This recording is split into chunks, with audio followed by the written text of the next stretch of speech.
ইরানের পাল্টা হামলার পরপরই কোথাও খুঁজে পাওয়া যাচ্ছিল না ইসরায়েলের প্রধানমন্ত্রী বেঞ্জামিন নেতানিয়াহুকে।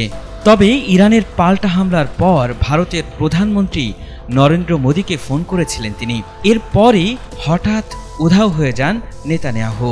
বিভিন্ন সূত্র থেকে জানা যায়, ইরানের পারমাণবিক হামলার ভয়ে নিজের জীবন বাঁচাতে দলবল নিয়ে মাটির নিচে বাংকারে লুকিয়েছিলেন তিনি।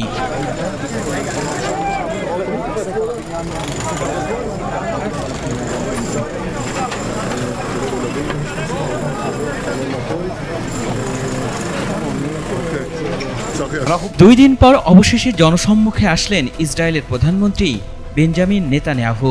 ইরান ইসরায়েল উত্তেজনার মধ্যে এক ধরনের লুকিয়েই সময় পার করছিলেন তিনি।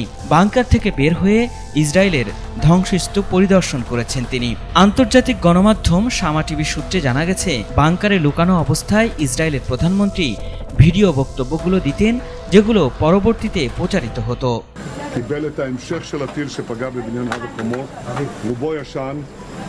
חיילינו, טייסינו, מעל שמי איראן, איראן תשלם מחיר יקר מאוד על רצח אזרחים, נשים. জানা গেছে ইসরায়েলি পররাষ্ট্রমন্ত্রীও তার সাথে বাংকারে লুকিয়েছিলেন, যদিও তারা একসঙ্গে ছিলেন কিনা তা স্পষ্ট করে জানানো হয়নি। এদিকে ইরান ইসরায়েলের হামলা পাল্টা হামলা চলছে। গতকাল রাতভর হামলা পাল্টা হামলার পর ইরানের রাজধানী তেহরানে নতুন করে বিস্ফোরণের ঘটনা ঘটেছে।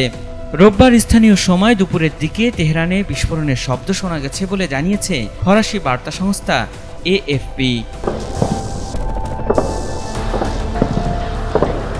এখন পর্যন্ত ইরানের হামলায় ইসরায়েলের 13 জন নিহত হয়েছে বলে জানিয়েছে তেল আবিব।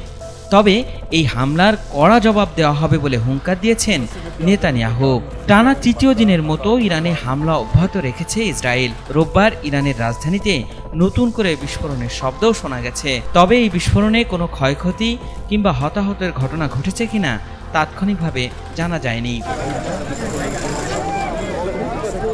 আল ইমরান, এটিএন বাংলা।